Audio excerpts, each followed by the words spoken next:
बिस्मिल्लाहिर्रहमानिर्रहीम अस्सलाम वालेकुम वरहमतुल्लाहि वबरकातुहू। स्टूडेंट्स, आज का हमारा topic operating system the most important topic है और सब फंक्शंस भी इम्पॉर्टेंट हैं।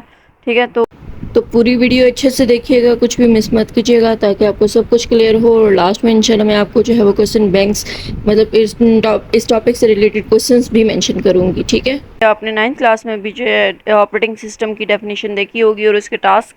तो अब हम इसकी डिटेल देख लेते हैं। Operating system is essential software that manage computers memory process hardware and software enabling user interaction. ये मैंने आपको 9th क्लास के लेक्चर्स अगर आपने देखे हों सुने हों तो उसमें आपको बताया गया था कि ऑपरेटिंग सिस्टम जो है वो एक इंटरफेस प्रोवाइड करता है यूज़र और सिस्टम के दरमियान। ठीक है, यूज़र और कंप्यूटर सिस्टम के दरमियान एक इंटरफेस होता है इंटरेक्ट करने के लिए, कि आपस में कम्युनिकेट करने के लिए। तो ये नहीं होगा, ऑपरेटिंग सिस्टम नहीं होगा तो आप जो है वो कम्युनिकेट नहीं कर सकते, जो आपका कंप्यूटर सिस्टम है वो वर्क नहीं कर सकता और कोई भी काम आप नहीं उससे ले सकते। तो ऑपरेटिंग सिस्टम जो है वो इम्पॉर्टेंट आपके पास सॉफ्टवेयर है जो कि क्या करता है, कंप्यूटर मेमोरी को मैनेज करता है, प्रोसेस करता है, हार्डवेयर और सॉफ्टवेयर को जो है वो अरेंज करके मैनेज करके रखता है, और एनेबलिंग यूज़र इंट्रैक्शन के लिए भी ये ज़रूरी पार्ट है। तो it and loads into the RAM में जो है वो लोड किया जाता है इसको, और कंप्यूटर जो है वो जो is turn on and is necessary to run any programs. जब टर्न ऑन किया जाता है इसको तो ऑपरेटिंग सिस्टम जो है वो एक ज़रूरी चीज़ है जो कि रन करते हैं तमाम प्रोग्राम्स को। तमाम जो चीज़ें भी उसके अंदर जो इंस्टॉल होती हैं इन आईओ डिवाइसेस को भी मैनेज करने से का काम होता है। Operating system evolved since the first computer generation and is present in all devices like desktop, tablets and smartphones, with common examples being Windows, Mac operating system, Linux, iOS and Android। ठीक है, तो ये इसके examples में शामिल है operating system की। First computer system से ही ये चलता आ रहा है ऑपरेटिंग सिस्टम, और तमाम डिवाइसेस में मौजूद होता है।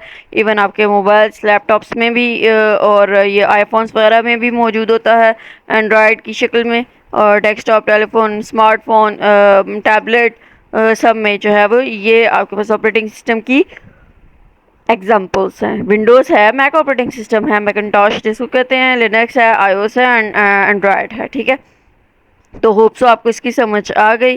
तो यहाँ से सारे ये आपको याद जो है वो पॉइंट्स के फॉर्म में अगर आप कर लेंगे तो वेल एंड गुड, अच्छी बात है। फर्स्ट पॉइंट आपका ये बन जाएगा, ठीक है, सेकंड पॉइंट आपका ये बन जाएगा, और थर्ड पॉइंट पे जो है वो इसकी एग्जांपल्स आ जाएंगी। ठीक है, तो यहाँ तक करने के बाद थर्ड पॉइंट पे इसकी आप एग्जांपल्स कर लेंगे, और यूजेस इसके क्या हैं कि ये सब smartphones, tablets, laptops, desktop computers वगैरह सब में यूज़ होता है। ठीक है, तो ये एग्जांपल्स थर्ड पॉइंट पे आ जाएंगी। ये साइड पे जो आपको डायग्राम नज़र आ रही है इसमें क्या है कि यूज़र जो है वो इंटरेक्ट कर सकते हैं एप्लीकेशंस के साथ, और ये हार्डवेयर के साथ इनडायरेक्टली जो है वो अट्रैक्शन हो रही है। ऑपरेटिंग सिस्टम किस तरह से चल रहा है, यूज़र का इंट्रैक्शन हार्डवेयर के साथ करने के लिए दरमियान में एप्लीकेशंस और ऑपरेटिंग सिस्टम जो है वो ज़रूरी होती हैं। एप्लीकेशंस जो हैं वो ऑपरेटिंग सिस्टम के अंदर होती हैं। ठीक है, तो ये एक छोटी सी डायग्राम थी। खैर, कि किस तरह से इंटरेक्ट करता है हार्डवेयर के साथ। अच्छा, इसके बाद हम देख लेते हैं इसके फंक्शंस या मेन टास्क। ठीक है, टास्क में आपके पास बारी बारी हम डिस्कस करेंगे। तो टास्क में operating system performs main task और functions: process management, memory management, file management, device management, network management, security management. तो बारी बारी हम देख लेते हैं इसके टास्क। ठीक है, तो सबसे पहले आपके पास जो है वो प्रोसेस मैनेजमेंट है। प्रोसेस मैनेजमेंट नाम से ज़ाहिर है कि एक जो है वो प्रोसेस है जिसकी मैनेजमेंट हो रही है कि किस तरह से आपने ऑपरेटिंग सिस्टम ने हैंडल करना है इसको। ठीक है, तो यहाँ पे आपके पास प्रोसेस प्रोग्राम एंड एग्जीक्यूशन, यानी प्रोग्राम जब एग्जीक्यूट हो रहा होता है तो उस एग्जीक्यूशन प्रोसेस को प्रोसेस असल में कहते हैं। मतलब जब एग्जीक्यूट हो रहा है तो उस एग्जीक्यूशन के दौरान जो चीज़ चल रही है उसको हम प्रोसेस कहेंगे। ठीक है, and process management in operating system allocates resources allocate करना ऑपरेटिंग सिस्टम में प्रोसेस मैनेजमेंट का काम होता है। जैसे कि आपके पास जो है वो सीपीयू टाइम है, ठीक है, बहुत से प्रोसेसेस मेमोरी के अंदर है मौजूद, तो उनको जो सीपीयू टाइम दिया जा रहा है वो यूटिलाइज करना, वो मैनेज करना जो है वो ऑपरेटिंग सिस्टम का काम है। जैसे कि 3 आपके पास प्रोसेसेस हैं, ठीक है, 3 प्रोसेसेस हैं A B and C, each having different CPU cycles. हर एक का सीपीयू साइकिल डिफरेंट है। ए का 5 है, बी का जो है वो 2 है, सी का आपके पास 1 है। तो इसका जो है वो ऑपरेटिंग सिस्टम मैनेज कैसे होगा, एग्जीक्यूशन टाइम मैनेज कैसे होगा। अगर तो ऑर्डर आपके पास for example A B C है, तो उसका टोटल टाइम ये कैसे कैलकुलेट हो रहा है। फॉर एग्जांपल यहाँ पे हम सीपीयू टाइम टोटल टाइम जो है वो कैलकुलेट करते हैं, सबको डिवाइड करके डिवाइड बाई 3 हो जाएगा। ठीक है, तो यहाँ पे ए बी सी है ना, तो ए का टाइम आपके पास क्या आ जाएगा 5। ठीक है, तो हम यहाँ 5 लिख लेते हैं। उसके बाद प्लस 5 प्लस ये बी का आप ऐड करेंगे 7 आ जाएगा। ठीक है, तो यहाँ पे 7 हो जाएगा। उसके बाद प्लस 5 आ गया, 7 हो गया, और ये 1 प्लस करेंगे तो 8 हो जाएगा। ठीक है, तो यहाँ पे 8 आ गया। तो इन सब को कैलकुलेट करने के बाद उसके बाद हम क्या कर लेंगे, डिवाइड कर देंगे इसको 8 के साथ। ठीक है, तो ये आपका जो है वो टाइम निकल आएगा, total time 5 plus 7 plus 8 divided by 3 that will be equal to 6.67। ठीक है, तो ये आपके पास जो है वो इसका आंसर आ जाएगा 6.67 मिली सेकेंड्स। ये एम एस मीन मिली सेकेंड्स है। ठीक है, तो ये आपके पास जो है वो टाइम आ जाएगा टोटल। अब सीपीयू साइकिल आपके पास जो है वो ए बी सी ऑर्डर में था, तो ए की वैल्यू 5, बी की वैल्यू 5 में 2 ऐड कर देंगे तो 7 हो जाएगी, और सी की वैल्यू जो है वो 5 + 2 + 3 1 8 हो जाएगी। ठीक है, तो इसलिए 5 + 7 + 8 डिवाइडेड बाय 3 आ जाएगा, और ये 6.67 आपका टोटल टाइम इसका ए बी सी ऑर्डर में अगर होगा तो उसका एग्जीक्यूशन टाइम बनेगा। अगर आपके पास केस 2 है, उसमें ऑर्डर आपके पास बी सी ए है, तो बी सी ए के लिए आपके पास क्या बनेगा, यहाँ बी की वैल्यू जो है वो 2 है, और उसके बाद सी की वैल्यू आपके पास बनेगी वो 3 बनेगी। ठीक है, 2 + 1 3, और ए की वैल्यू आपके पास बनेगी 2 + 1 + 5 8 8 बन जाएगी। ठीक है, और इसको हम डिवाइड कर देंगे 3 के साथ, तो ये आपका जो है वो बन जाएगा 4.33। ठीक है, तो इस तरह से आप देख सकते हो कि ये आपके पास टाइम डिफरेंट आ रहा है। ठीक है, मिली सेकेंड्स में टाइम जो है वो ऑर्डर अगर हम चेंज करें तो डिफरेंट आ रहा है, तो शो दैट केस 2 जो है वो ज़्यादा एफिशिएंट होगा। ये कैलकुलेशन मैंने आपको बता दी कि किस तरह से होगी।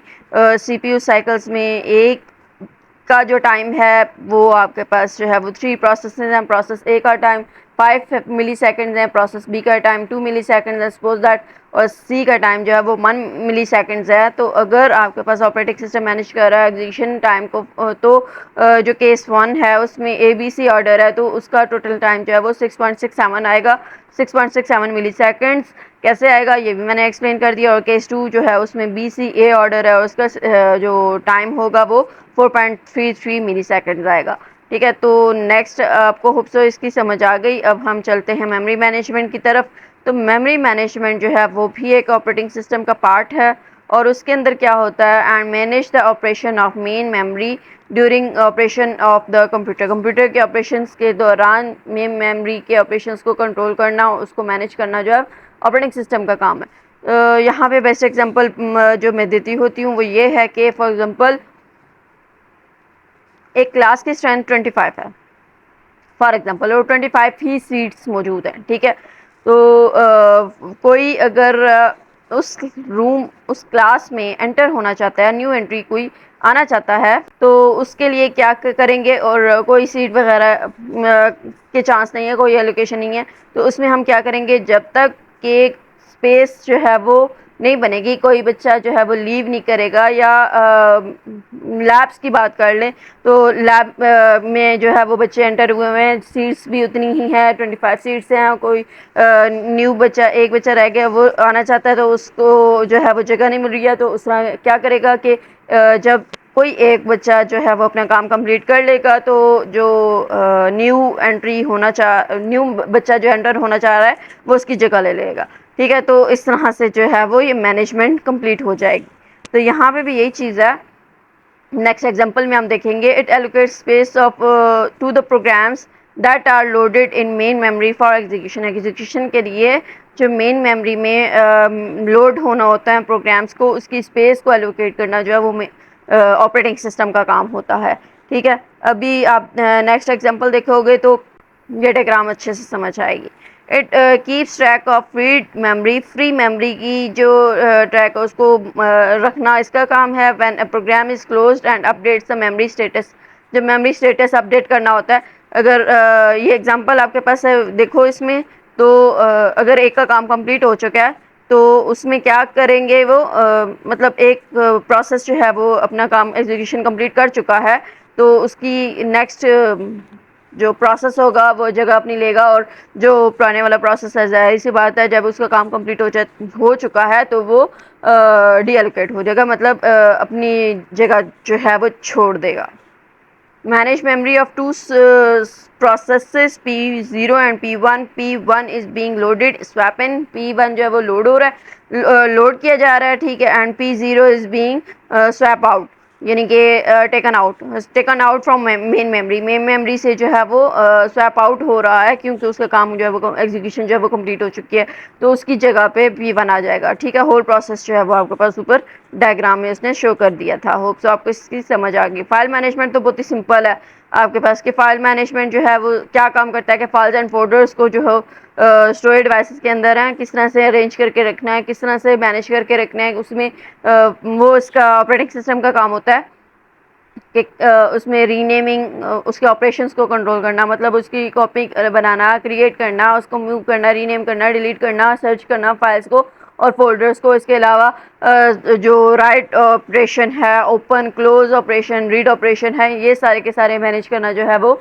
ऑपरेटिंग सिस्टम का काम होता है। ठीक है, उसके बाद आ जाते हैं हम डिवाइस मैनेजमेंट की तरफ। तो डिवाइस मैनेजमेंट में भी आपके पास क्या है कि डिवाइसेस जो आपकी हैं, इनपुट आउटपुट डिवाइसेस, उनको मैनेज करना जो है वो ऑपरेटिंग सिस्टम का काम होता है, जैसे कि कीबोर्ड, माउस, प्रिंटर वगैरह, नेटवर्क इंटरफेसेस वगैरह। तो एफिशिएंटली आईओ जो management improves the performance of computer की परफॉर्मेंस तभी एफिशिएंट हो सकती है, बेहतर हो सकती है, जब इम्प्रूव हो सकती है जब आपकी जो इनपुट आउटपुट डिवाइसेस हैं वो अच्छे से काम कर रही हूँ, वर्क कर रही हूँ और मैनेज की जा रही हूँ। ठीक है, तो ये इसमें हो जाएगा। नीचे आपके पास डायग्राम भी है सिंपल।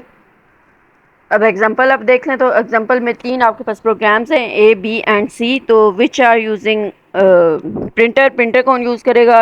ऑपरेटिंग सिस्टम ही ये डिसाइड करता है कि कौन से प्रोग्राम को पहले जो है वो प्रिंटर यूज़ करने के लिए देना है। तो लाइन में क्यू में जो लगे हुए होंगे will be set bye operating system, वो ऑपरेटिंग सिस्टम सेट कर देगा और हर प्रोग्राम को उसके हिसाब से अपनी टर्न के हिसाब से जो है वो प्रिंटर की बारी दे देगा, मतलब यूज़ करने के लिए दे देगा। ठीक है, हर प्रोग्राम्स के लिए प्रिंटर भी जो है वो यूजेबल होगा लेकिन अपनी टर्न के बाद। तो इस तरह से ये मैनेज करना जो है वो ऑपरेटिंग सिस्टम का काम है। नेक्स्ट आपके पास फंक्शन नेटवर्क मैनेजमेंट है आपके पास नेक्स्ट। तो नेटवर्क मैनेजमेंट भी आपके पास है, इसका ऑपरेटिंग सिस्टम का पार्ट है, इसको मॉनिटर और मैनेज करना रिसोर्सेज ऑफ द नेटवर्क को, ये इसका काम होता है ऑपरेटिंग सिस्टम का। It allows to create user groups, user के ग्रुप्स को जो है वो क्रिएट करना, असाइन करना प्रिविलेजेस टू डैम, उनको प्रिविलेजेस असाइन करना, उनको नेटवर्क रिसोर्सेज किस तरह से शेयर करवाने हैं यूज़र्स के दरमियान, और नेटवर्क प्रॉब्लम अगर आ जाती है तो वो किस तरह से डिटेक्ट करना है, ये सारा काम जो है वो ऑपरेटिंग सिस्टम का ही होता है। ठीक है, और साथ साथ ये भी मैनेज करना कि किसको जो है वो आपने होस्ट बनाना है और किसको क्या बनाना है, जो है वो ऑनर बनाना है। तो ये सारा काम जो है वो यूज़र ग्रुप्स में बनाने, क्रिएट करने और असाइन करने उनको प्रिविलेजेस, ये सारा काम नेटवर्क मैनेजमेंट का होता है। इसके अलावा अगर कोई प्रॉब्लम आ जाती है नेटवर्क में तो उसको डिटेक्ट करके फिक्सिंग करना और जो यूज़र्स हैं उनके दरमियान नेटवर्क रिसोर्सेज अलाउ करना कि वो शेयर करना अलाउ करना कि वो यूज़ कर सकें इसको, ये सारा काम ऑपरेटिंग सिस्टम का ही होता है। ठीक है, नेक्स्ट आपके पास है जी सिक्योरिटी मैनेजमेंट। तो चलते हैं सिक्योरिटी मैनेजमेंट की तरफ। तो सिक्योरिटी मैनेजमेंट में आपके पास क्या आ जाता है? Security management in operating system ensures resources are used according to the user privileges set by a system administrator। System administrator ही जो है वो ये यूज़र के प्रिविलेजेस जो भी उसने फ़ायदा वगैरह उठाना है, जो भी मखसूस चीज़ें करनी है, जो सिक्योरिटी उसने लगानी है, वो सारी ऑपरेटिंग सिस्टम ही के पास होती है। मतलब वही इंश्योर करता है, ठीक है। क्रिएट अकाउंट यूज़र का क्रिएट करना और उसमें सिक्योरिटी पॉलिसीज़ जो है वो लगानी और उसमें एक्सेस रिसोर्स की देनी और प्रोटेक्शन प्रोवाइड करना और अनऑथराइज एक्सेस से या मालवेयर से, ये सारा काम जो है वो ऑपरेटिंग सिस्टम का ही होता है। पासवर्ड वगैरह असाइन करना यूज़र्स को, ठीक है, ताकि जो है वो किसी भी ऐसी एक्शन से जो है वो बचा जा सके, ठीक है। मालवेयर से, अनऑथराइज एक्सेस से या किसी भी किस्म के ऐसे एक्शन से जो है वो बचा जा सके। ये सारी सिक्योरिटी जो है वो कौन प्रोवाइड करता है? ऑपरेटिंग सिस्टम प्रोवाइड करता है और जो है वो यूज़र अकाउंट क्रिएट करता है और उसके अलावा पासवर्ड असाइन करता है, ठीक है। अब हम चलते हैं क्वेश्चन बैंक की तरफ, यानी कि इस टॉपिक से रिलेटेड कुछ क्वेश्चंस, कंसेप्चुअल क्वेश्चंस जो आपके बोर्ड के पेपर में आ सकते हैं, वो मैं यहाँ पे मेंशन करने जा रही हूँ। अब ये आपके पास कुछ क्वेश्चन बैंक्स हैं, मतलब क्वेश्चंस हैं सॉफ्टवेयर से रिलेटेड। तो सबसे पहले आपके पास why do we need an operating system, इस तरह के क्वेश्चन जो है वो पूछे जा सकते हैं, इसलिए मैं आपको यहाँ पर बता रही हूँ। तो why operating system is important software for a computer, give any 5 reasons. ये लॉन्ग क्वेश्चन में भी आ सकता है, शॉर्ट में भी आ सकता है कि ऑपरेटिंग सिस्टम क्यों ज़रूरी है, ठीक है। ऑपरेटिंग सिस्टम नहीं होगा तो क्या होगा? What is the meant by managing files and folders, वो फाइल मैनेजमेंट का जो टॉपिक था वो आ जाएगा इसमें। Why is it important?